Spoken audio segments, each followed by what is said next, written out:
There's one three-word to say when somebody says you can't. Go funk yourself. Okay.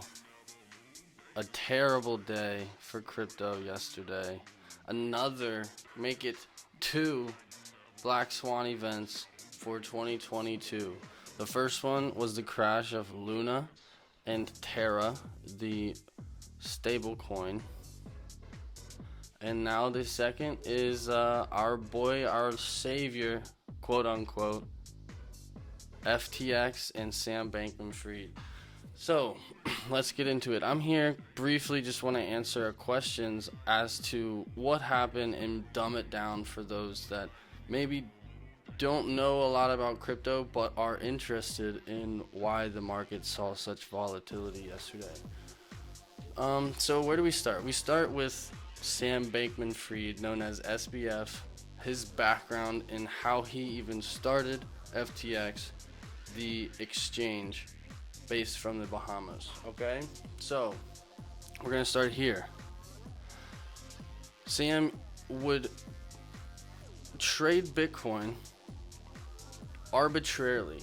What does that mean? Arbitrage means buying something here, selling it somewhere else to make a profit, but you're technically doing it legally. So for example, in the United States, there's several different places you can buy Bitcoin. All of those different places have their own order books and money books. So therefore, the price of Bitcoin could potentially vary depending upon the order book at which exchange you're purchasing. So for the sake of metaphor here, say I go and I buy $1 million worth of Bitcoin on Coinbase for $20,000 per coin. Now I see that on KuCoin, the sell price, the ask price, is currently $20,500, right? So now I am using my $1 million worth of Bitcoin that I have purchased at 20,000 per coin, and I am now immediately selling it to another exchange for a $500 per coin profit. That's basically what arbitrage is, and that's basically what SBF had been doing all this time in his trading world. And so he does this, he does it consistently over and over and over, stacks up a lot of money, and then what does he do? He starts a hedge fund, crypto VC hedge fund named Alameda Research. Okay? So now this big corporate entity is basically his little child of trading arbitrage. So the problem with this is he's running out of capital. He doesn't have enough capital to deploy to make the type of gains he knows he can make using this trading mechanism, right? So what does he do? Oh, how could we get a lot of money into our hands so that we could make more? Start an exchange, okay, right? Like if you're in that position, you already have capital, you have potential investors, it's almost a no-brainer, right? So start an exchange. You can start taking customers' money, backing it via FTT token, burn the FTT token using trading fees that are brought in. So it seems as if your utility token is deflationary. However, it's not, and it becomes insolvent when you hold majority of your balance sheet in your own utility token. That was where it all went down, right? But who was his first investor? CZ of Binance. Binance Smart Chain is another smart contracts platform in the crypto world. Binance is not allowed in the US, although there is a Binance US, much like TikTok is different in a different country. Like, it's similar where Binance, there's its own entity that operates in the United States, but it's not controlled by CZ. It's controlled by another group, right? And so who is FTX's first major investor? CZ. He buys loads and loads of FTT, the utility token for the FTX exchange, and he holds it like he has done in the past for many, many, many other tokens, right? And so now we're bear market, alleged conspiracy, tinfoil hat, whatever you want to call it. People are saying CZ purposefully attacked FTX so that he could regain control as the king of crypto. Because as of Sunday, I'll say, SBF technically was the king of crypto. He came in, saved everything. He held the 20K Bitcoin line for the past 6 months, basically, since the Luna crash. And it was mostly him and his doing that he came in and saved and bailed out all these exchanges like BlockFi, Voyager, a couple others. I'm blanking on the names, but a lot of things went down in the midst of the 3AC, Three Arrows Capital, and Luna crash, right? And but CZ wasn't like that. He didn't want that. So he said, well, what could I do? Theoretically, right? I don't know if I believe this is a legitimate attack, but I think it was a legitimate, hey, I'm going to sell these because I don't want to hold these anymore. And then the market did what it did. And so basically what CZ does is he gets on Twitter and announces, transparent as you can be, before he even sells his FTT tokens. He says, hey, basically, this is just me, saying what he said in nuance. I have $550 million worth of FTT tokens, and I'm about to sell all of them. I'm going to try to do it in a way that it doesn't destroy the market, but this is what I'm going to do. Now, this causes chaos amongst the crypto ecosystem, amongst everybody who is in finance in general. They're like looking at this as if, well, what's going to happen? I don't know if he doesn't want to hold FTT, well, why should I hold FTT?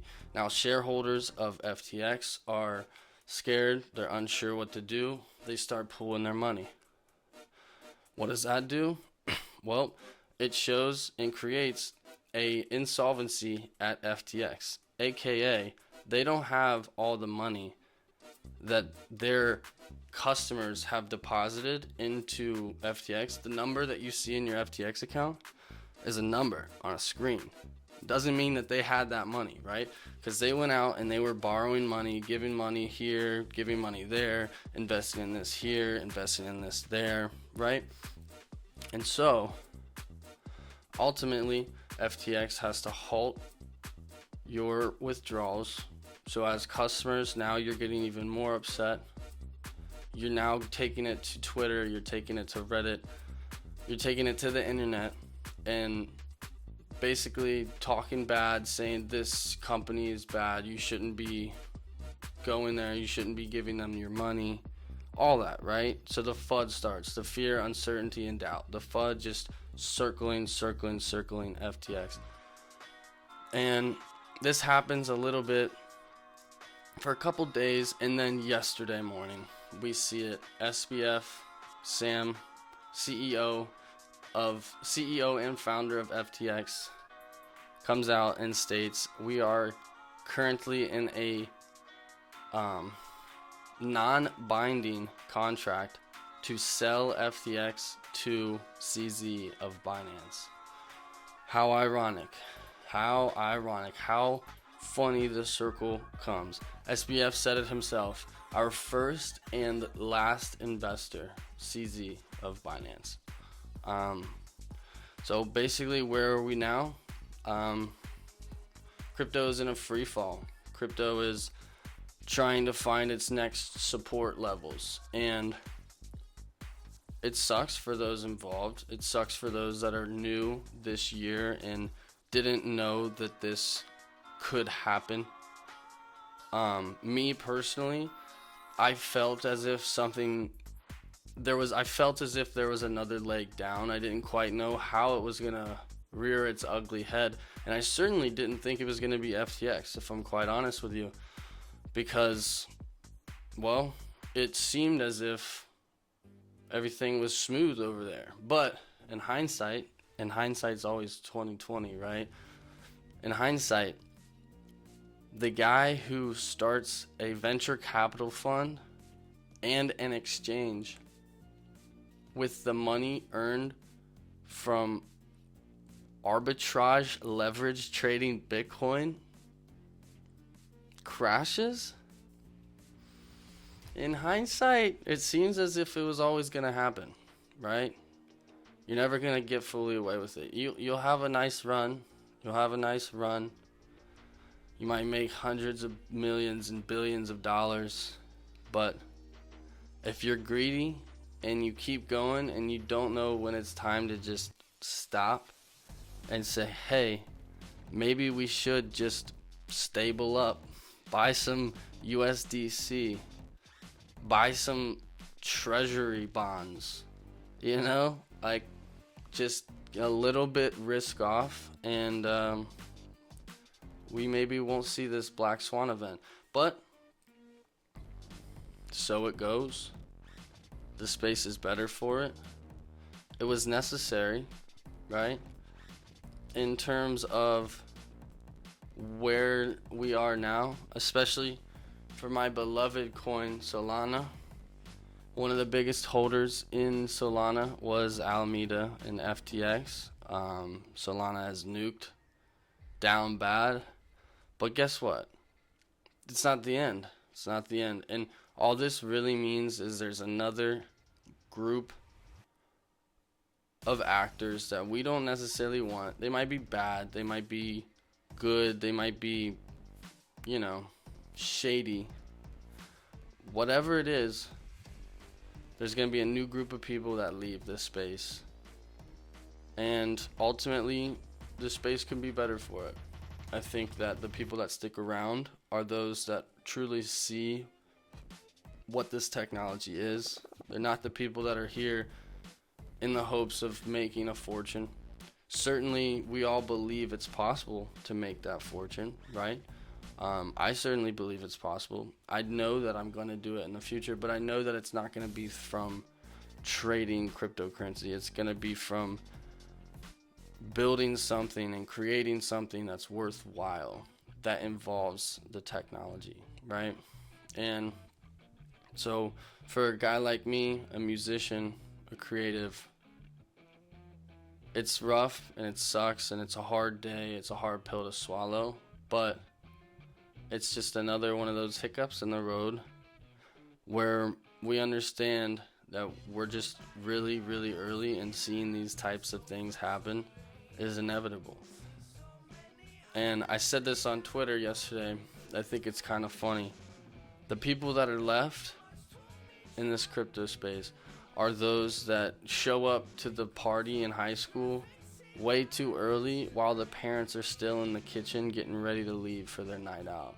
And we're just like sitting there in the kitchen talking to these parents like, oh yeah, we're about to get so trashed in your house. Like, thank you for leaving for the night so that we can just use your house as like a party pit, right? Like, we're those kids now. We're here way too early. It's all weird. The lights are on. Nobody's dancing. We're all kind of just looking at each other like, what do we do? But, we figure it out. And through bear markets, we'll figure it out.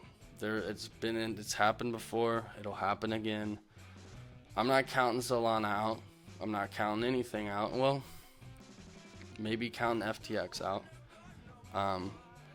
And also, if you wanted to look at it in terms of what CZ did, well, he had an offer on the table to purchase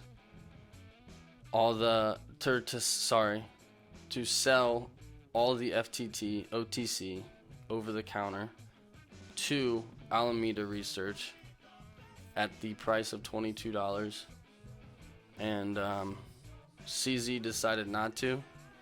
And it's frustrating because it seems as if he allowed the entire market and the retail investors to get nuked because of his petty game that he wanted to play with Sam, saying, hey, I'm doing this better than you, and you may think you're on top, but just watch.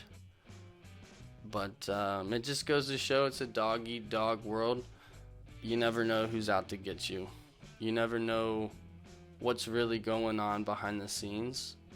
But what you do know and what you can act on is doing what's best for you.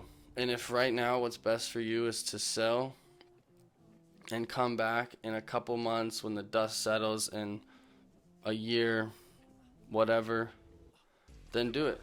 So be it. That's fine. I'm not telling you you can't sell right now. But I will say that right now, historically, these moments are historically the worst times to sell. Historically, you will probably see a little bit lower, right? But if you understand what you're even doing and why you even bought Bitcoin to begin with, well, you would know that this isn't the end. This is only the beginning. We're early. We're so early. We're so early it hurts, right? And I saw somebody who I deem as an OG on Twitter tweet yesterday amidst the madness, right? He said, if you're still here, you are now considered an OG. So I just want to say, if you're watching this video actively involved in cryptocurrency, care about what the future is, still uploading NFTs as art, one-of-one art, music, anything, a project founder, continuing to grind on your project regardless of market conditions, we're the OGs now. And the next couple years might be rough, and we definitely want to buckle up, because this is certainly not the last Black Swan event we see. But it may have been one of the more surprising ones. However, like I said, it's not too surprising when you really look back on it. Arbitrage, leverage trader, starts venture capital firm, starts exchange, purchases the marketing rights of a stadium, spends millions, like, I don't recall the number, 30 million. I'm sorry, I don't know the real number. I'm just spitballing. Millions spent on Super Bowl commercials.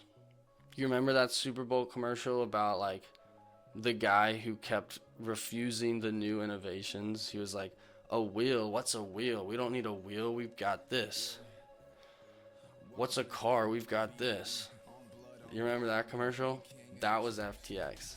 And it's ironic because FTX is, it's no wheel, that's for sure. It's, maybe like a triangle, maybe like a square. I don't know.